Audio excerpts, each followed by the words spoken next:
ಎದ್ದು ಮೊರೆಯಿಟ್ಟೆನು. ನಿನ್ನ ವಾಕ್ಯವನ್ನು ನಿರೀಕ್ಷಿಸಿಕೊಂಡಿದ್ದೇನೆ.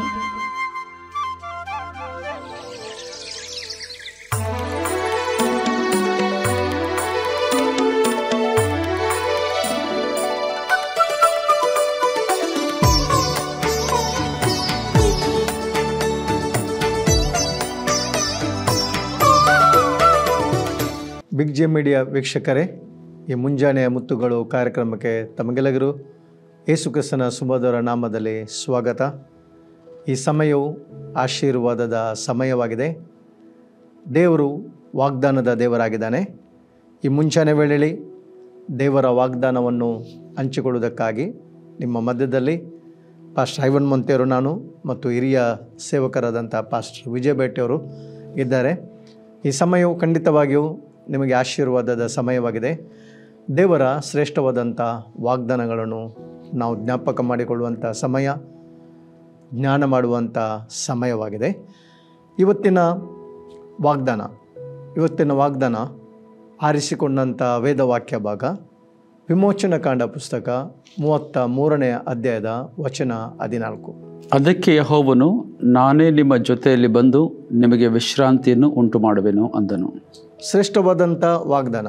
ಪಾಸ್ಟರ್, ನಾವು ಇವತ್ತು ನೋಡೋದಾದರೆ ಸತ್ಯವೇದದಲ್ಲಿ ಸುಮಾರು 8,000ಕ್ಕಿಂತ ಹೆಚ್ಚಿನ ಅಧಿಕವಾದ ವಾಗ್ದಾನಗಳು ಇದೆ ಎಂಬುದಾಗಿ ಬೈಬಲ್ ತಜ್ಞರು ಹೇಳುವರಾಗಿದ್ದಾರೆ. ಆದರೆ ಸತ್ಯವೇದ ಹೇಳ್ತದೆ, ದೇವರ ವಾಗ್ದಾನಗಳು ಎಷ್ಟಿದ್ದರೂ ಕೂಡ 2 ಕೊರಿಂಥ 1ನೇ ಅಧ್ಯಾಯದಲ್ಲಿ 20ನೇ ವಚನ ಹೇಳ್ತದೆ, ದೇವರ ವಾಗ್ದಾನಗಳು ಎಷ್ಟಿದ್ದರೂ ಕೂಡ ಅದು ಹೌದು ಮತ್ತು ಆಮೇನ್ ಆಗಿದೆ ಎಂಬುದಾಗಿ. ಆದ್ದರಿಂದ ಈ ಒಂದು ಸಂಚಿಕೆಯ ಒಂದು ತಲೆಬರ ಏನಂತ ಹೇಳಿದರೆ, ಬೆಳಗಿನ ಮುಂಜಾನೆಯ ಮುತ್ತುಗಳು. ಯೇಸುಸ್ವಾಮಿ ಒಂದು ಸಾಮ್ಯವನ್ನು ಹೇಳುವಾಗ, ಯೇಸುಸ್ವಾಮಿ ಹೇಳಿದಂಥ ಶ್ರೇಷ್ಠವಾದ ಸಾಮ್ಯಗಳು ಬೈಬಲ್ನಲ್ಲಿ ಹೆಚ್ಚು ಕಡಿಮೆ 50 ಸಾಮ್ಯಗಳು ಬೈಬಲ್ನಲ್ಲಿದೆ.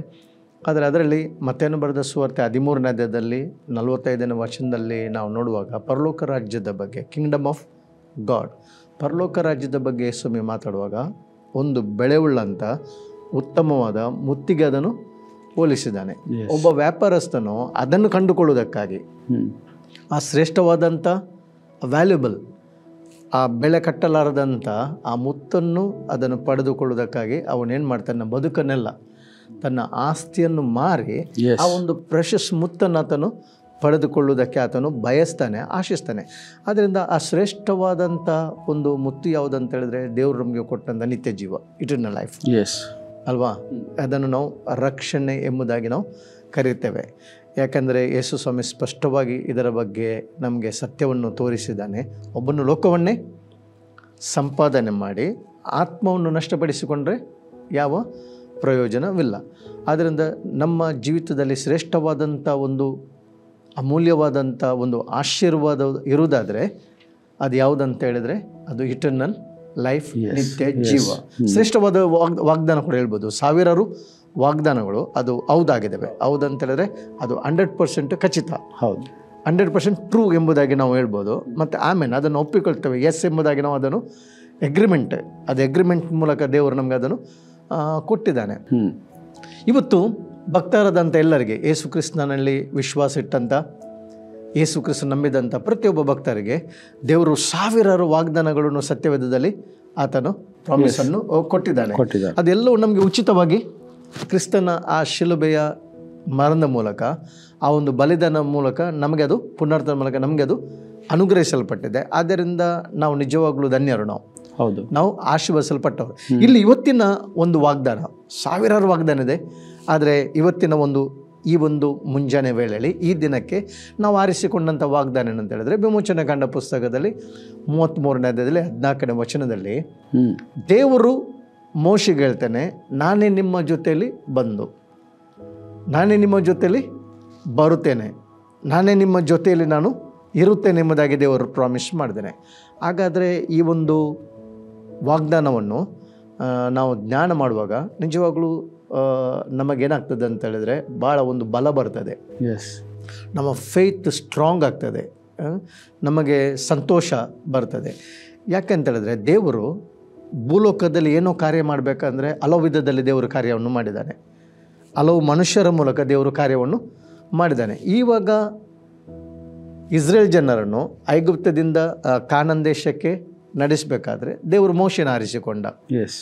ಈಗ ಮೋಶೆಯ ಸ್ವಭಾವ ಏನೆಂಬುದಾಗಿ ನಾವು ತಿಳಿದಿದ್ದೇವೆ. ಮೋಶೆ ಎಂಥವನಾಗಿದ್ದ? ಮೋಶೆ ಹೇಳ್ತಿದ್ದಾನೆ ನನಗೆ ಆಗುವುದಿಲ್ಲ ಎಂಬುದಾಗಿ ಹೇಳ್ತಿದ್ದಾನೆ. ಮೋಶೆ ಅಲ್ವಾ ಕರೆದಾಗ ನಾನು ಮಾತು ಬಲ್ಲವನು ಅಲ್ಲ, ನಾನು ತೊದಲು ಮಾತು, ನನಗೆ ಸ್ಟ್ಯಾಮ್ರಿಂಗ್ ಇದೆ ಎಂಬುದಾಗಿ ಹೇಳ್ತೇನೆ. ಆದರೆ ದೇವರು ಹೇಳ್ತಿದ್ದಾನೆ ಅಂತ ಹೇಳಿದ್ರೆ ನಾನು ನಿನ್ನೊಟ್ಟಿಗಿದ್ದೇನೆ, ನಾನು ನಿನಗೆ ಮಾತಾಡೋದು ಏನು ಕೊಡ್ತೇನೆ, ನಾನು ನಿನಗೆ ಎಬಿಲಿಟಿನ ನಾನು ಕೊಡ್ತೇನೆ, ನಾನು ನಿನಗೆ ಸಾಮರ್ಥ್ಯವನ್ನು ಕೊಡ್ತೇನೆ ಎಂಬುದಾಗಿ ಹೇಳ್ತೇನೆ. ಮೋಶೆ ಎಕ್ಸ್ಕ್ಯೂಸ್ ಕೊಟ್ಟರು ಕೂಡ ಮೋಶೆಗೆ ಆ ಟಾಸ್ಕ್ ನೋಡುವಾಗ ನನ್ನಿಂದ ಆಗ್ತದಾ, ಆಗೋದಿಲ್ಲ, ಈ ಒಂದು ಟಾಸ್ಕ್ ನನ್ನಿಂದ ಆಗ್ಬೋದಾ? ಯಾಕಂತ ಹೇಳಿದ್ರೆ ಇಷ್ಟು ದೊಡ್ಡ ಜನರು, ಅದು ಬಿಟ್ಟು ಭಾಳ ಅವರು ಏನಂತ ಹೇಳಿದ್ರೆ ಸ್ಟ್ರಾಂಗ್ ಜನರು, ಕಠಿಣ ಜನರು, ಕಠಿಣರಾಗಿದ್ರು ಅವರು, ಮತ್ತು ರಿಬೆಲಿಯನ್ ಆಗಿದ್ರು ಅವರು ಅಲ್ವಾ. ಆದ್ದರಿಂದ ಅಂಥ ಈ ಒಂದು ಜನರು ನನ್ನ ಮಾತನ್ನು ಕೇಳ್ತಾರಾ? ನನ್ನ ನಾಯಕತ್ವನವರು ಒಪ್ಪಿಕೊಳ್ತಾರಾ? ನನಗೆ ವಿಧೇಯರಾಗ್ತಾರವರು? ನನ್ನ ಸಲಹೆಯನ್ನು ಕೇಳ್ತಾರ? ನನ್ನ ಮಾರ್ಗದರ್ಶನನವರು ಕೇಳುವಾರ ಎಂಬಂಥ ಪ್ರಶ್ನೆಗಳು, ಅನೇಕ ಪ್ರಶ್ನೆಗಳು ಮೋಶೆಯಲ್ಲಿ ಇರ್ಬೋದು. ಅದಕ್ಕಿಂತ ನನ್ನ ಅಣ್ಣ ಇದ್ದಾನೆ, ಯಾರಿದ್ದಾನೆ? ಆರೋನ್ ಇದ್ದಾನೆ. ಅವನು ಮಾತಾಡೋದ್ರಲ್ಲಿ ತುಂಬ ಏನಾಗಿದೆ, ಎಕ್ಸಲೆಂಟ್ ಇದ್ದಾನೆ. ಅವನು ಮಾತಾಡೋದ್ರಲ್ಲಿ ಅವನಿಗೆ ಒಳ್ಳೆ ಸ್ಕಿಲ್ ಇದೆ ಎಂಬುದಾಗಿ ಇಲ್ಲಿ ದೇವರು ಹೇಳ್ತಾನಿಲ್ಲ, ನಿನ್ನ ಮೂಲಕವೇ ನಾನು ಏನು ಮಾಡ್ತೇನೆ, ಕಾರ್ಯವನ್ನು ಮಾಡ್ತೇನೆ. ಆದ್ದರಿಂದ ಇವತ್ತು ನಾವು ವೀಕ್ಷಕರಿಗೆ ಹೇಳುವಂಥ ಒಂದು ಸತ್ಯ ಏನಂತ ಹೇಳಿದ್ರೆ, ದೇವರು ಎಲ್ಲವನ್ನು ಮಾಡಲು ಶಕ್ತನಾದ ದೇವರಾಗಿದೆ ನಮ್ಮವನು. ಆಮೇಲೆ ದೇವರಿಗೆ ಅಸಾಧ್ಯವಾದಂಥ ಕಾರ್ಯ ಒಂದು ಯಾವುದಿಲ್ಲ. ನಾವು ನಮ್ಮನ್ನು ದೇವರಿಗೆ ಸಮರ್ಪಿಸಿ ಕೊಟ್ಟಾಗ, ನಮ್ಮನ್ನು ದೇವರ ಕರಗಳಿಗೆ ನಾವು ಅರ್ಪಿಸುವಾಗ, ನಾವು ಆ ದೇವರ ಮೇಲೆ, ಸರ್ವಭೌಮನಾದ ದೇವರ ಮೇಲೆ ನಾವು ನಂಬಿಕೆ ಇಡುವಾಗ ಆ ದೇವರು ನಡೆಸುವಾತನಾಗಿದ್ದಾನೆ. ಇವಾಗ ದೇವರು ಮೋಶೆಗೆ ಹೇಳ್ತಿದ್ದಾನೆ ಏನಂತ ಹೇಳಿದ್ರೆ, ನಾನೇ ನಿನ್ನ ಜೊತೆಯಲ್ಲಿ ಬರ್ತೇನೆ. ಈಗ ಯಾವೊಬ್ಬ ವ್ಯಕ್ತಿಯನ್ನು ದೇವರು ಕಳಿಸಲಿಲ್ಲ ಮೋಶೆಗೆ. ನಿನ್ನೊಟ್ಟಿಗೆ ಒಬ್ಬನು ನಾನು ಕಳಿಸ್ತೇನೆ, ಬಲ್ಲಡೇನದೊಬ್ಬ ವ್ಯಕ್ತಿಯನ್ನು ಕಳಿಸ್ತೇನೆ, ಅಥವಾ ನಿನ್ನ ಜೊತೆಗೆ ನಿನಗೆ ಹೆಲ್ಪ್ ಮಾಡಲಿಕ್ಕೆ ಒಂದು ಟೀಮನ್ನು ನಾನು ಕಳಿಸ್ತೇನೆ ಎಂಬುದಾಗಿ ದೇವರು ಅನೇಕ ಕಾರ್ಯಗಳನ್ನು ಮಾಡಿದ್ದಾನೆ. ಮನುಷ್ಯರ ಮೂಲಕ ದೇವರು ಕಾರ್ಯವನ್ನು ಮಾಡಿದ್ದಾನೆ. ಆದರೆ ಇಂಥ ಒಂದು ದೊಡ್ಡ ಸಮೂಹವನ್ನು ಈಜಿಪ್ಟ್ನಿಂದ ನಾವು ನೋಡ್ತೇವೆ ಕಾನಾನ್ ದೇಶಕ್ಕೆ, ಪ್ರಾಮಿಸ್ಡ್ ಲ್ಯಾಂಡಿಗೆ ನಡೆಸಲಿಕ್ಕೆ ಆ ಪ್ರಯಾಣ ಭಾಳ ಕಷ್ಟಕರವಾದದ್ದು. ಮರುಭೂಮಿಯ ಆ ಪ್ರಯಾಣ, ಆ ಕಾಡಿನ ಮಧ್ಯದಲ್ಲಿ ಪ್ರಯಾಣ. ನಮಗೆ ಗೊತ್ತಿದೆ, ಸರೌಂಡ್ ಏನದೆ 7 ಬಲಿಷ್ಠ ಜನಾಂಗ ಇದೆ.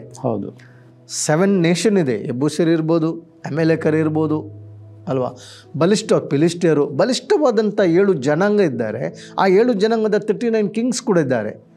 39 ಅರಸಿದ್ದಾರೆ. ಅವರನ್ನು ಫೇಸ್ ಮಾಡಿ ಅವ್ರು ಏನು ಮಾಡಬೇಕು, ಕಾನಾನ್ ದೇಶಕ್ಕೆ ಅವರು ಹೋಗ್ಬೇಕು. ಆದರೆ ದೇವರು ಏನು ಹೇಳ್ತಿದ್ದಾನೆ ಅಂದರೆ, ನಾನೇ ನಿನ್ನ ಜೊತೆಯಲ್ಲಿ ಬಂದು ನಿನಗೆ ನಾನೇನು ಕೊಡ್ತೇನೆ ಅಂತ ಹೇಳಿದ್ರೆ ವಿಶ್ರಾಂತಿನ ಕೊಡ್ತೇನೆ. ನೀನು ಕಳವಳ ಪಡೋದು ಬೇಡ, ನೀನು ಜಾಸ್ತಿ ಸ್ಟ್ರೆಸ್ ತಗೊಳ್ಳೋದು ಬೇಡ, ನೀನು ಟೆನ್ಷನ್ ಮಾಡೋದು ಬೇಡ. ನಾವು ಡೆಸ್ಟಿನಿ ರೀಚ್ ಆಗ್ತೇವ, ಪ್ರಾಮಿಸ್ ಲ್ಯಾಂಡ್ ನಮ್ಮಿಂದ ಹೋಗ್ಲಿಕ್ಕೆ ಸಾಧ್ಯವ, ಏನಾದರೂ ತಡೆ ಬರ್ಬೋದಲ್ಲ, ಆವಾಗ ನಾವು ಏನು ಮಾಡಲಿಕ್ಕೆ ಆಗ್ತದೆ ಎಂಬುದಾಗಿ ಅನಿಸಿಕಿರ್ಬೋದು ಮೋಶೆಯಲ್ಲಿ. ಆದರೆ ಪಾಸ್ಟರ್, ಇವತ್ತು ನಾನು ನಿಮ್ಮ ಹತ್ರ ಕೇಳುವಂಥದ್ದು ಏನಂತ ಹೇಳಿದ್ರೆ, ಒಂದು ವೇಳೆ ದೇವರು ನಾನು ಬರ್ತೇನೆ ಎಂಬುದಾಗಿ ಹೇಳಿದಾನಲ್ಲ, ನಾನೇ ಇವಾಗ ದೇವರು ಒಂದು ವೇಳೆ ಬರೋದಾದರೆ ಅದಕ್ಕಿಂತ ದೊಡ್ಡ ಶಕ್ತಿ ಯಾವುದಿಲ್ಲ, ಇಲ್ಲ, ಸಾಕಲ್ವ? ಮೆಜಾರಿಟಿ ಸಾಕು, ದೇವರೊಬ್ಬನೇ ಇದ್ದರೆ ಸಾಕು. ಅದನ್ನೇ ಪೌಲನು ರೋಮಪುರದ ಪತ್ರಿಕೆ ಬರೆಯುವಾಗ ಹೇಳ್ತಿದ್ರೆ, if God is for us who can be against us. ದೇವರು ನಮ್ಮ ಸಂಗಡ ಇರುವುದಾದರೆ ನಮ್ಮನ್ನು ಎದುರಿಸುವವರು ಯಾರು ಇಲ್ಲ ಎಂಬುದಾಗಿ ದೇವರಲ್ಲಿ ಪ್ರಾಮಿಸ್ ಮಾಡಿದ್ದಾನೆ. ಇವಾಗ ಒಂದು ಉದಾಹರಣೆ ಹೇಳೋದಾದರೆ, ನಮ್ಮದು ಯಾವುದೇ ಇಹಲೋಕದಲ್ಲಿ ಒಂದು ಕಾರ್ಯಕ್ರಮಗಳಾಗಿರುವಾಗ, ಒಂದು ಮದುವೆ ಕಾರ್ಯಕ್ರಮ ಇರ್ಬೋದು, ಅಥವಾ ಒಂದು ಹೌಸ್ ವಾರ್ಮಿಂಗ್ ಸೆರೆಮನಿ ಇರ್ಬೋದು, ನಮಗೆ ಯಾರಾದರೂ ಒಬ್ಬ ವ್ಯಕ್ತಿಯನ್ನು ನಾವು, ಈ ಲೋಕದ ಇನ್ಫ್ಲುಯೆನ್ಸ್ ಇರುವಂಥ ವ್ಯಕ್ತಿ ಇರ್ಬೋದು, ರಾಜಕೀಯ ನಾಯಕರು ಇರ್ಬೋದು, ಸೊಸೈಟಿಯಲ್ಲಿ ಒಳ್ಳೆಯ ಸ್ಥಾನಮಾನ ಎನ್ನುವಂಥ ವ್ಯಕ್ತಿಗಳು, ಬಿಸ್ನೆಸ್ ಪೀಪಲ್ ಇರ್ಬೋದು, ಅವರು ನಮ್ಮ ಗೃಹ ಪ್ರವೇಶಕ್ಕೆ ನಾವು ಇನ್ವೈಟ್ ಮಾಡುವಾಗ, ಅಥವಾ ನಾವು ನಮ್ಮ ಮದುವೆಯ ಸಮಾರಂಭಕ್ಕೆ ಆಮಂತ್ರಣ ಮಾಡುವಾಗ ಅವರು ಖಂಡಿತ ಬರ್ತೇನೆ ಎಂಬುದಾಗಿ ಹೇಳ್ತಾರೆ. 100% ಬರ್ತೇವೆ ಹೇಳ್ತೇವೆ. ನಮಗೆ ಕೂಡ ಖುಷಿ ಆಗ್ತದೆ. ಯಾಕೆ, ನಮಗೆ ಕೂಡ ನಮ್ಮ ಸ್ವಲ್ಪ ಗೌರವ ಅಲ್ವಾ, ನಮ್ಮ ಬಂಧು ಮಿತ್ರರು ಬರುವಾಗ, ಫ್ರೆಂಡ್ಸ್ ರಿಲೇಟಿವ್ಸ್ ಬರುವಾಗ, ಅವರು ಬರುವಾಗ ನಮ್ಮ ಕಾರ್ಯಕ್ರಮಕ್ಕೊಂದು ಶೋಭೆ, ನಮ್ಮ ಕಾರ್ಯಕ್ರಮಕ್ಕೊಂದು ಗೌರವ ಸಿಗ್ತದೆ. ಆದರೆ ಪಾಸ್ಟರ್, ಒಂದು ವೇಳೆ ಅವರು ಬರದಿರುವಂಥ ಸಂದರ್ಭ ಇರ್ಬೋದಲ್ಲ, 100%. ಕೆಲವು ಸಿಟುವೇಶನ್, ಕೆಲವು ಸನ್ನಿವೇಶದಲ್ಲಿ, ಏನಾದರೂ ಸಿಟುವೇಶನ್ನಲ್ಲಿ ಅವರಿಗೆ ಬರದೇ ಇರುವಂಥ ಬರದಂಥ ಸನ್ನಿವೇಶಗಳು ಸಾಕಷ್ಟಿದೆ, ಸಾಕ್ಷಿ. ಆದರೆ ದೇವರ ಆ ರೀತಿಯ ಪಾಶ, ಒಂದು ವೇಳೆ ದೇವರಿಗೆ ನಾನು ಪ್ರಾಮಿಸ್ ಹೇಳ್ತೇನೆ, ನಾನು ನಿಮ್ಮ ಜೊತೆಯಲ್ಲಿ ಬಂದು ಎಂಬುದಾಗಿ ಹೇಳುವಾಗ, ದೇವರು ಹೇಳುವಾಗ ಅದು ಚೇಂಜ್ ಆಗೋದಿಲ್ಲ. ಅವರು ಒಂದು ಮಾತು ಕೊಟ್ಟರೆ ಆ ಟೈಮ್ಗೆ, ಆ ಸ್ಪಾಟ್ಗೆ ಅವ್ರು ಆ ಕೆಲಸವನ್ನು ಮಾಡ್ತಾರೆ. ಆದರೆ 100% ನಾವು ಈ ವಾಗ್ದಾನದ ಮೇಲೆ ನಾವು ಭರವಸೆ ಇಡ್ಬೋದು. 100%. ಯಾಕೆಂದ್ರೆ ದೇವರ ವಾಗ್ದಾನ. ಹೌದು. ಯಾಕಂದರೆ ಯೇಸು ಸ್ವಾಮಿ ಹೇಳ್ತಿದ್ದಾನೆ, ನಾವು ಇಬ್ರಿಯ ಗ್ರಂಥದಲ್ಲಿ 13:8 ಯೇಸು ಕ್ರಿಸ್ತನು ನಿನ್ನೆ ಇದ್ದಾಗೆ ಇವತ್ತು ನಾಳೆಯೂ ಆತನು ಇರುವಾತನು. ಆತನು ಬದಲಾಗದ ದೇವರಾಗಿದ್ದಾರೆ. ಆದರೆ ಅನೇಕ ಸಲ ನಾವು ಹೆಲ್ಪ್ ಕೂಡ, ಈಗ ಮೋಶೆ ಅಲ್ಲಿ ಪ್ರಾರ್ಥನೆ ಕೂಡ ಮಾಡ್ತಾನೆ, ನನ್ನ ಭಾಷೆ ಪ್ರಾರ್ಥನೆ ಕೂಡ ಮಾಡ್ತಾನೆ. ನೀನು ಒಂದು ವೇಳೆ ಬರದೇ ಇರೋದಾದ್ರೆ ನಾವಿಲ್ಲಿಂದ ಮೂವ್ ಆಗೋದಿಲ್ಲ, ಯಾಕೆಂದ್ರೆ ನಮ್ಮಿಂದ ಆಗೋದಿಲ್ಲ. ಅದು ಗ್ಯಾರಂಟಿ ಇತ್ತು ಅವ್ರಿಗೆ, ಆಗೋದಿಲ್ಲ. Guarantee 100% guarantee. ನಮ್ಮ ಸ್ವಂತ ಬಲದಿಂದ ಈ 7 ಬಲಿಷ್ಠ ಜನಾಂಗವನ್ನು ಎದುರಿಸ್ಲಿಕ್ಕೆ ಒಂದು ನಮ್ಮಿಂದ ಆಗೋದಿಲ್ಲ. ಮತ್ತು 39 ಆ ಒಂದು ಕಿಂಗ್ ಏನಿದ್ದಾರೆ ಅವರನ್ನು ಕೂಡ ಎದುರುಗೊಳ್ಳಲಿಕ್ಕೆ ನಮ್ಮಿಂದ ಆಗೋದಿಲ್ಲ. ಆದ್ದರಿಂದ ನಮಗೆ ನೀನು ಬರಲೇಬೇಕು, ನೀನು ಬರದೆ ಈ ಜರ್ನಿ ಮುಂದೆ ಹೋಗ್ಲಿಕ್ಕೆ ಸಾಧ್ಯ ಆಗೋದಿಲ್ಲ. ಆದ್ರಿಂದ ದೇವರು ಹೇಳ್ತಿದ್ದಾನೆ, ನಾನೇ ನಿನ್ನ ಜೊತೆಯಲ್ಲಿ ಬರುತ್ತೇನೆ ಎಂಬುದಾಗಿ. ಆದ್ರಿಂದ ಮೋಶೆ ಪ್ರಾರ್ಥನೆ ಮಾಡ್ತಾನೆ ಅಲ್ವಾ, ನೀನು ನಮ್ಮ ಜೊತೆಯಲ್ಲಿ ಬರಬೇಕೆಂಬುದಾಗಿ. ಆದ್ರಿಂದ ಆ ಪ್ರಾರ್ಥನೆ ಮಾಡುವಾಗ ದೇವರು ಅವನಿಗೊಂದು ಭರವಸೆಯನ್ನು ಕೊಡ್ತಾನೆ. ದೇವರು ಅವನಿಗೊಂದು ಹೋಪ್, ನಿರೀಕ್ಷೆಯನ್ನು ಕೊಡ್ತಿದ್ದಾನೆ. ಏನಂತ ಹೇಳಿದ್ರೆ, ನಾನು ನಿನ್ನೊಟ್ಟಿಗೆ ಬರ್ತೇನೆ. ಹಾಗಾದರೆ ಇವತ್ತು ಈ ಸೃಷ್ಟಿಕರ್ತನು ಅವನು ಯಾರಾಗಿದ್ದಾನೆಂಬುದಾಗಿ ನಾವು ಒಂದು ನಿಮಿಷ ಆಲೋಚನೆ ಮಾಡೋದಾದರೆ, ಸರ್ವೇಶ್ವರನು, ಸರ್ವಭೌಮನದಂಥ ದೇವರು, ಆತನ ಹೆಸರು Immanuel, means god with us. ಆತನು ನಮ್ಮ ಸಂಗಡ ಇರುವ ದೇವರಾಗಿದ್ದಾನೆ, ನಮ್ಮ ಜೊತೆಯಲ್ಲಿರುವ ದೇವರಾಗಿದ್ದಾನೆ. ಅದರಿಂದ ಪ್ರಿಯ ವೀಕ್ಷಕರೇ, ಇವತ್ತು ಶ್ರೇಷ್ಠವಾದಂಥ ವಾಗ್ದಾನ ಏನಂತಂದರೆ, ಈ ಲೋಕದ ನಮ್ಮ ವಿಶ್ವಾಸದ ಜೀವಿತ ಅದೊಂದು ಪ್ರಯಾಣವಾಗಿದೆ, ಅದೊಂದು ಏನಾಗಿದೆ, ಜರ್ನಿ ಆಗಿದೆ. ಯಾಕಂದರೆ ದೇವರ ವಾಕ್ಯ ಹೇಳ್ತಾರೆ, ನಾವು ಪ್ರವಾಸಿಗಳು ಮತ್ತು ಪರದೇಶಗಳು ಆಗಿದೆ ಈ ಲೋಕದಲ್ಲಿ. ಆದರೆ ಈ ಲೋಕದಲ್ಲಿ ನಮಗೆ ಒಂದು ಶ್ರೇಷ್ಠ ಒಂದು ವಾಗ್ದಾನ ಉಂಟು. ಈ ದಿನ ಆರಂಭ ಮಾಡುವಾಗ ನಿನಗೆ ಬಿಸ್ನೆಸ್ನಲ್ಲಿ ಕೂಡ ಚಾಲೆಂಜ್ ಇರ್ಬೋದು, ಅಥವಾ ನಿನ್ನ ಕೆಲಸದಲ್ಲಿ ತುಂಬ ಚಾಲೆಂಜ್ ಇರ್ಬೋದು, ಅಥವಾ ನಿನ್ನ ಕೋರ್ಟ್ ಕೇಸ್ ಇರ್ಬೋದು, ಯಾವುದೇ ರೀತಿಯ ನಿನಗೆ ಪ್ರಾಬ್ಲಮ್ಸ್ ಇರ್ಬೋದು, ಕಷ್ಟಗಳು ಬರ್ಬೋದು, ಫೇಸ್ ಮಾಡಲಿಕ್ಕಿರುವಂಥ ಸಂದರ್ಭ. ಮುಂಜಾನೆದ್ದು ನೀನು ಪ್ರಾರ್ಥನೆ ಮಾಡುವಾಗ ನಿನಗೆ ದೇವರೊಂದು ಶ್ರೇಷ್ಠವಾದಂಥ ಒಂದು ಪ್ರಾಮಿಸ್ ಕೊಡ್ತಿದ್ದೇನೆ, ನಾನೇ ನಿನ್ನ ಜೊತೆಯಲ್ಲಿ ಬರ್ತಿದ್ದೇನೆ. ಈಗ ದೇವರ ಜೊತೆಯಲ್ಲಿ ಬರುವಾಗ ರಿಸಲ್ಟ್ ಏನಂತ ಹೇಳಿದ್ರೆ, ನಮಗೆ ಗೊತ್ತಿದೆ, ಯೆಶಾಯ 42 ಆತನ ದಿನಗಳನ್ನು ಸಮ ಮಾಡ್ತಾನೆ. ಆತನು ಮುಂದೆ ಹೋಗಿಕೊಂಡು ಏನು ಮಾಡ್ತಾನೆ ಅಂದರೆ, ನಮ್ಮ ಮಾರ್ಗವನ್ನು ಆತನು ಸರಿಪಡಿಸಾನೆ. ತಾಮ್ರದ ಕದಗಳನ್ನು ಒಡೆದು, ಕಬ್ಬಿಣದ ಅಗುಳುಗಳನ್ನು ಆತನು ಏನು ಮಾಡ್ತಾನೆ, ಒಡೆದು ನಮಗೆ ಡೋರನ್ನು ಓಪನ್ ಮಾಡ್ತಾನೆ. ಅದರಿಂದ ಇದು ಶ್ರೇಷ್ಠವಾದಂಥ ವಾಗ್ದಾನ. ಆದ್ದರಿಂದ ನಿಮ್ಮ ಹೃದಯವು ಕಳವಳಗೊಳ್ಳದಿರಲಿ, ಭಯಪಡೋದು ಬೇಡ. ಮುಂಜಾನೆದ್ದು ದೇವರನ್ನು ಮಹಿಮೆಪಡಿಸಿ, ಆತನಿಗೆ ಕೃತಜ್ಞತೆಯನ್ನು ಸಲ್ಲಿಸಿ, ಸ್ತೋತ್ರವನ್ನು ಸಲ್ಲಿಸಿ ಪ್ರಾರ್ಥನೆ ಮಾಡುವಾಗ ಆ ದಿವಸ ನಿಮ್ಮ ಜೊತೆಗೆ ದೇವರ ಪ್ರಸನ್ನತೆಯನ್ನು ನೀವೇನು ಮಾಡ್ತೀರಿ ಅಂತ ಹೇಳಿದರೆ ಎಕ್ಸ್ಪೀರಿಯನ್ಸ್ ಮಾಡ್ತೀರಿ. ದೇವರ ಆಶ್ವಾಸ. ಸೊ ಇಲ್ಲಿ ಹೇಳೋ ಹಾಗೆ ಒಂದು ಮಾತು, ಭೂಮಿ ಆಕಾಶ ಅಳೆದು ಹೋಗ್ಬೋದು, ಆದರೆ ಯೇಸು ಹೇಳಿದ ಒಂದೇ ಒಂದು ಶಬ್ದವಾಗಲಿ, ತಂದೆ ಆದ ದೇವರು ಹೇಳಿದ ಒಂದೇ ಒಂದು ಮಾತಾಗಲಿ, ಅವರು ಅದನ್ನು ಮಾಡದೇ ಇರೋದಿಲ್ಲ. ಒಂದು ವೇಳೆ ದೇವರು ವಾಗ್ದಾನ ಮಾಡದಿದ್ದರೆ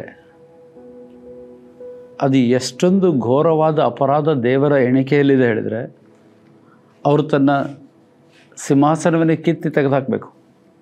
ಅಷ್ಟು ಸೀರಿಯಸ್ ದೇವರು ಎಣಿಸ್ತಾರೆ ಅದನ್ನು. ಅಂದರೆ ಅವರೊಮ್ಮೆ ಮಾತು ಕೊಟ್ಟ ನಂತರ ಅದನ್ನು ನೆರವೇರಿಸ್ತಾ ಇರೋದು. ಈಗ ಅಲ್ಲಿ ಹೇಳುವಾಗ ಹೇಳ್ತಾರೆ, ನಾನೇ ನಿಮ್ಮ ಜೊತೆಯಲ್ಲಿ ಬಂದು. ಅಂದರೆ ಬೇರೆ ಯಾರು ಬಂದರೂ ಸಹ ಅವರ ಬಲವಾಗಲಿ, ಅವರ ಇರುವಿಕೆ ಆಗಲಿ, ಅವರ ಜ್ಞಾನವಾಗಲಿ, ಅವರಲ್ಲಿರುವಂಥ ಶಕ್ತಿ ಆಗಲಿ, ಇದು ಯಾವುದು ಅಲ್ಲಿ ಸಂಭವಿಸಬೇಕಾದ ಕೆಲಸವನ್ನು ಅಥವಾ ಮಾಡಬೇಕಾದ ಕೆಲಸವನ್ನು ಮಾಡೋದಕ್ಕೆ ಸಾಧ್ಯ ಇಲ್ಲ. 100%. ಈಗ ನೋಡಿ, ನಾವು ಪ್ರತಿಯೊಬ್ಬರ ಲೈಫಲ್ಲಿ ನಮಗೆ ಸಮಸ್ಯೆಗಳು ಬರ್ತದೆ. ಹೊರಗಿನಿಂದ ನೋಡಲಿಕ್ಕೆ ಸಮಸ್ಯೆ ಸೇಮ್ ಅನ್ನಿಸ್ತದೆ, ಆದರೆ ಆ ಸಮಸ್ಯೆಗೆ ಪರಿಹಾರ ಏನಿದೆ ಅಥವಾ ಆ ಸಮಸ್ಯೆ ಬಂದ ಬೇರೆ ಏನಿದೆ ಸೇಮ್ ಇರೋದಿಲ್ಲ, ಅದು ಬೇರೆ ಬೇರೆ ಇರ್ತದೆ. ಹಾಗಾಗಿ ಪ್ರತಿಯೊಂದು ಘಟನೆಯನ್ನು, ಪ್ರತಿಯೊಂದು ವಿಷಯವನ್ನು ಯೂನಿಕ್ಕಾಗಿ ಹ್ಯಾಂಡಲ್ ಮಾಡಬೇಕಾಗ್ತದೆ. ಅಂದರೆ ಈಗ ನನಗೊಂದು ಪ್ರಾಬ್ಲಮ್ ಅಂತೂ ನಾನು ಒಂದು ರೀತಿಯಲ್ಲಿ ಅದನ್ನು ಸಾಲ್ವ್ ಮಾಡಿರ್ತೇನೆ. ನಾನು ಸಾಲ್ವ್ ಮಾಡಿದ ಮೆಥಡಲ್ಲೇ ನೀವು ಮಾಡಿದರೆ ನಿಮ್ಗೆ ಸಾಲ್ವ್ ಆಗೋದಿಲ್ಲ ಅದು. ಯಾಕೆ, ನಿಮ್ಮ ಸಮಸ್ಯೆಗೆ ಅದು ಬೇರೆಯೇ ಒಂದು ಸೊಲ್ಯೂಷನ್ ಇರ್ತದೆ. ಆಗ ಆ ಯಾವ ರೂಪದ ಸಮಸ್ಯೆ ಬಂದರೂ, ಅದ್ರ ಯಾವ ರೂಪದರ ಬೇರುಗಳಿದ್ದರೂ ಅದನ್ನು ಸರಿಪಡಿಸಬಲ್ಲ ಆತನು ಒಬ್ಬನೇ. ಆತನು ಜೀವಸ್ವರೂಪನಾದ ದೇವರು. ಅದಕ್ಕೆ ಆತನು ಹೇಳ್ತಾನೆ, ಬೇರೆಯವರು ಬಂದರೆ ಇದು ಆಗೋದಿಲ್ಲ, ನಾನೇ ನಿಮ್ಮೊಟ್ಟಿಗೆ ಬರ್ತೇನೆ.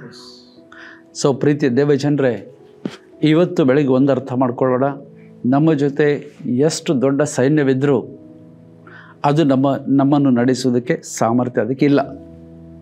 ಆದರೆ ಒಬ್ಬ ದೇವರಿದ್ದಾನೆ, ಆತನು ಜೀವ ಸ್ವರೂಪನಾಗಿರುವ ದೇವರಾಗಿದ್ದಾನೆ. ನಾವು ಕರ್ತನಾದ ಯೇಸು ಹೆಸರಿನಲ್ಲಿ ಕರೆದಾಗ ಆತನು ಬಂದು ನಮ್ಮನ್ನು ರಕ್ಷಿಸಿ ನಮ್ಮ ಜೊತೆಗಿದ್ದು ನಮಗೆ ಆತನು ವಿಶ್ರಾಂತಿ ಅಂದ್ರೇನು, ಈ ಸಮಸ್ಯೆಗಳು ಅಥವಾ ಈ ಒಂದು ದಿನದ ಚಾಲೆಂಜನ್ನು ದಾಟಿ ಹೋಗುವಾಗ ಸಾಕಷ್ಟು ಹೋರಾಟಗಳಿದೆ. ಆದರೆ ಅದರ ನಡುವೆ ಸಮಾಧಾನದಿಂದ, ವಿಶ್ರಾಂತಿಯಿಂದ, ಸಂತೋಷದಿಂದ ಅದನ್ನು ನಡೆಸುವುದಕ್ಕೆ ಆತನ ಜೊತೆಗಿದ್ದು ಬರ್ತಾನೆ ಅಂತ ಹೇಳಿದ್ದಾನೆ. ಇವತ್ತು ಆತ ನಮ್ಮ ಜೊತೆಗಿರುವಂತೆ ನಾವು ಪ್ರಾರ್ಥನೆ ಮಾಡಿಕೊಳ್ಳೋಣ. ಕರ್ತನು ನಮ್ಮನ್ನು ನಡೆಸಲಿ. ಇವತ್ತಿನ ಎಲ್ಲ ವಿಷಯಗಳಲ್ಲಿ ದೇವರ ಇರುವಿಕೆಯನ್ನು ಅನುಭವಿಸಿರಿ, ಜೊತೆಗೆ ವಿಶ್ರಾಂತಿಯನ್ನು ಅನುಭವಿಸಿರಿ. ಇದು ಕರ್ತನು ಹೇಳುವಂಥ ವಾಗ್ದಾನ. Enjoy it in the name of the Lord Jesus Christ. God bless you. Have a wonderful day.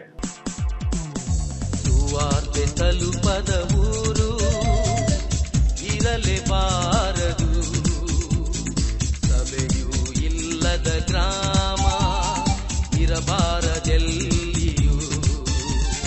ಸುವಾರ್ತೆ ತಲುಪದ ಊರು ಇರಲೇಬಾರದು, ಸಭೆಯೂ ಇಲ್ಲದ ಗ್ರಾಮ ಇರಬಾರದು.